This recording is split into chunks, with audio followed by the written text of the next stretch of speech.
ओम श्री गणेशाय नमः। मित्रों, आपके और आपके परिवार पर भगवान गणेश जी की कृपा सदैव बनी रहे। संकष्टी चतुर्थी यह दिन प्रथम पूजनीय श्री गणेश जी को समर्पित है।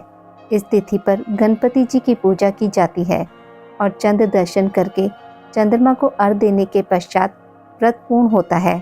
शास्त्रों में भगवान श्री गणेश बुद्धि और चातुर्य के देवता माने गए हैं। उनकी उपासना से बुद्धि अत्यंत तीव्र होती है तथा विद्या की प्राप्ति आसानी से हो जाती है। जो भक्त अपार धन की कामना चाहते हैं उनमें बुद्धि और विवेक होना अति आवश्यक है, जो कि भगवान गणेश जी के पूजन अर्चन और उनकी कृपा से सरलता से मिल जाते हैं। अतः जो महिलाएं चतुर्थी पर व्रत पूजन कर रही हैं उन्हें भगवान गणेश जी को तिल के लड्डू और मोदक का भोग लगाना चाहिए। इस तरह से पूजन करके श्री गणेश का आशीष प्राप्त किया जा सकता है। अखुरत चतुर्थी के दिन व्रत उपासना रखने तथा श्री गणेश का सच्चे मन से पूजन करने से जीवन के सभी तरह के संकट दूर हो जाते हैं। इस चतुर्थी पर व्रत रखने पर जहां सौभाग्य मिलता है, वहीं संतान की चाह रखने वालों की मनोकामना पूर्ण होती है। यह संकष्टी चौथ या चतुर्थी अपने नाम जैसी की तरह ही है, सभी कष्टों को हरने वाली मानी गई है। इस चतुर्थी पर श्री गणेश के भक्त अपने दुखों से छुटकारा पाने के लिए उनकी आराधना करके हर तरह का लाभ प्राप्त कर सकते हैं। साल 2023 में पौष संकष्टी चतुर्थी 30 दिसंबर दिन शनिवार को मनाई जाएगी। चतुर्थी तिथि प्रारंभ होगी 30 दिसंबर सुबह 9:43 पर। चतुर्थी तिथि समाप्त होगी 31 दिसंबर सुबह 11:55 पर। इसलिए उदय तिथि के अनुसार 30 दिसंबर को अखुरत संकष्टी मनाई जाएगी। इस दिन सुबह जल्दी उठें और स्नान के बाद सूर्य को जल चढ़ाएं। इसके बाद घी का दीपक जलाएं और व्रत का संकल्प लें। फिर गणेश जी का ध्यान करने के बाद उनका आह्वान करें। इसके बाद गणेश जी को स्नान कराएं। सबसे पहले जल से, फिर पंचामृत से। दूध, दही, घी, शहद और चीनी का मिश्रण पंचामृत कहलाता है और पुनः शुद्ध जल से स्नान कराएं। अब गणेश जी को वस्त्र चढ़ाएं। इसके बाद गणपति जी की प्रतिमा पर सिंदूर, चंदन, फूल और फूलों की माला अर्पित करें। सुगंधित धूप जलाएं। अब एक दूसरा दिया जलाकर गणपति जी की प्रतिमा को दिखाकर हाथ धो लें। हाथ पोंछने के लिए नए कपड़े का इस्तेमाल करें। मोदक, मिठाई, गुड़ और फल का नैवेद्य चढ़ाएं। इसके बाद गणपति जी को नारियल और दक्षिणा प्रदान करें। चतुर्थी की कथा पढ़ें। अब अपने परिवार के साथ श्री गणेश जी की आरती करें। गणेश जी के मंत्र व चालीसा और स्तोत्र का आदि का वाचन करें। इसके बाद हाथों में फूल लेकर गणपति जी के चरणों में पुष्पांजलि अर्पित करें। अब गणपति जी की परिक्रमा करें। ध्यान रहे, गणपति जी की परिक्रमा एक बार ही की जाती है। इसके बाद हर भूल चूक के लिए माफ़ी मांगें। पूजा के अंत में साष्टांग प्रणाम करें। पूजा के बाद घर के आसपास ज़रूरतमंद लोगों को धन और अनाज का दान करें। गाय को रोटी या हरी घास दें। किसी गौशाला में धन का दान भी कर सकते हैं। रात को चंद्रमा की पूजा और दर्शन करने के बाद यह व्रत खोलें।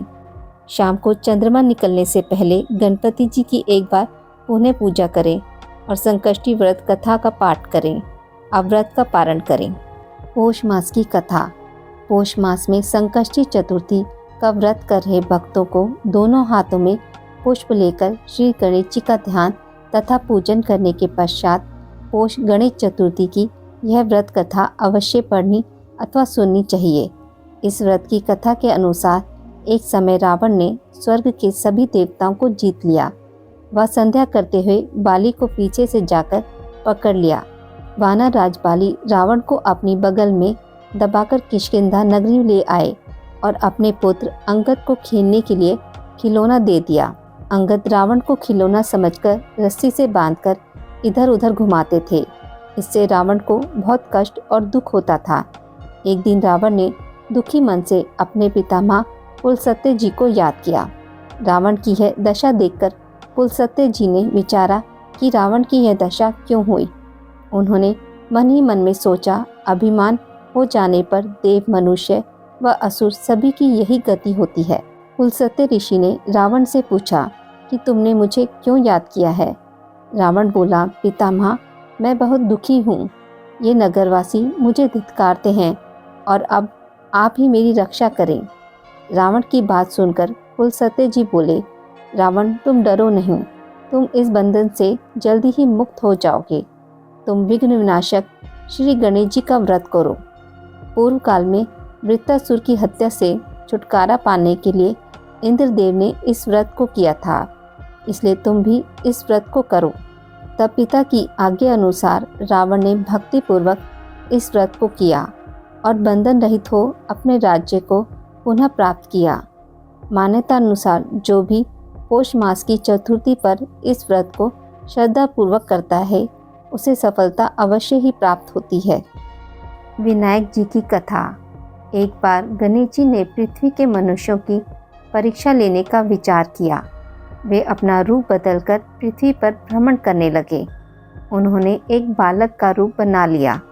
एक हाथ में चुटकी भर चावल और दूसरे हाथ में एक चम्मच दूध ले लिया और गली गली घूमने लगे और साथ ही साथ आवाज़ लगाते चल रहे थे, कोई मेरे लिए खीर बना दो, कोई मेरे लिए खीर बना दो।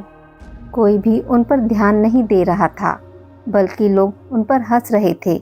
वे लगातार एक गांव के बाद दूसरे गांव इसी तरह चक्कर लगाते हुए पुकारते रहे, पर कोई खीर बनाने के लिए तैयार नहीं था।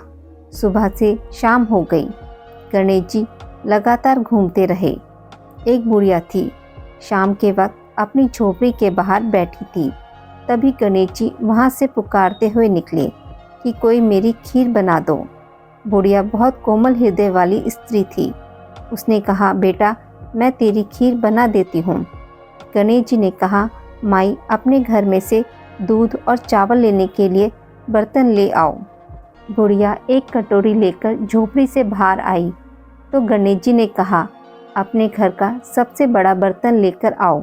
बुढ़िया को थोड़ी झुंझलाहट हुई, पर उसने कहा, चलो बच्चे का मन रख लेती हूँ, और अंदर जाकर अपने घर का सबसे बड़ा पतीला लेकर बाहर आई। गणेश जी ने चम्मच से दूध पतीले में उड़ेलना शुरू किया।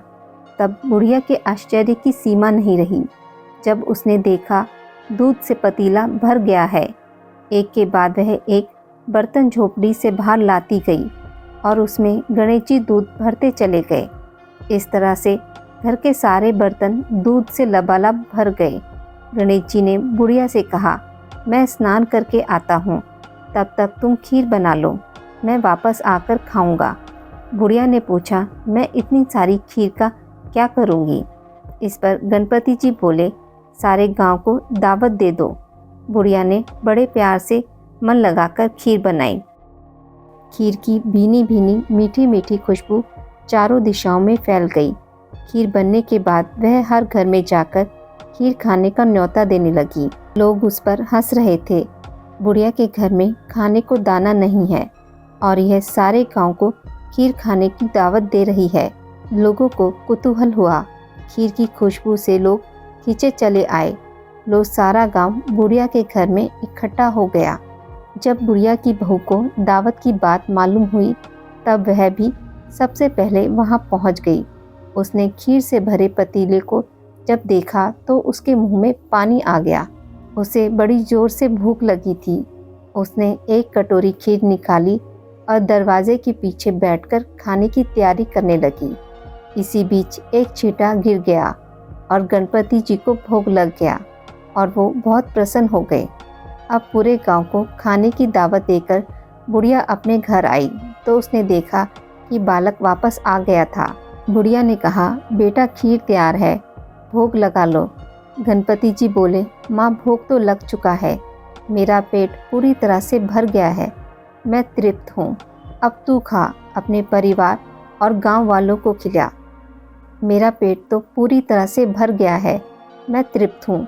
अब तू खा, अपने परिवार और गांव वालों को खिला। बुढ़िया ने कहा, यह तो बहुत ज़्यादा है, सबका पेट भर जाएगा, इसके बाद भी यह बच जाएगी। उस बची खीर का मैं क्या करूँगी? इस पर गणेश जी बोले, उस बची खीर को रात में अपने घर के चारों कोनों में रख देना। और बुढ़िया ने ऐसा ही किया। जब सारा गांव जी भरकर खा चुका, तब भी ढेर सारी खीर बच गई। उसने खीर से भरे पात्रों को अपने घर के चारों तरफ रख दिया। सुबह उठकर उसने क्या देखा, पतीले में खीर के स्थान पर हीरे जवाहरात और मोती भर गए हैं। वह बहुत खुश हुई। उसकी सारी दरिद्रता दूर हो गई। वह आराम से रहने लगी। उसने गणपति जी का एक भव्य मंदिर बनवाया और साथ में एक बड़ा सा तालाब भी खुदवाया। इस तरह उसका नाम दूर दूर तक प्रसिद्ध हो गया। उस जगह पर वार्षिक मेले लगने लगे। लोग गणेश जी की कृपा प्राप्त करने के लिए उस स्थान पर पूजा करने और मान्यता मानने के लिए आने लगे। गणेश जी सबकी मनोकामनाएं पूरी करने लगे। हे गणेश जी महाराज, जैसी कृपा आपने बुढ़िया माई पर की वैसी सभी पर करना। कथा को कहने वाले, सुनने वाले और हुंकारा भरने वालों पर भी करना।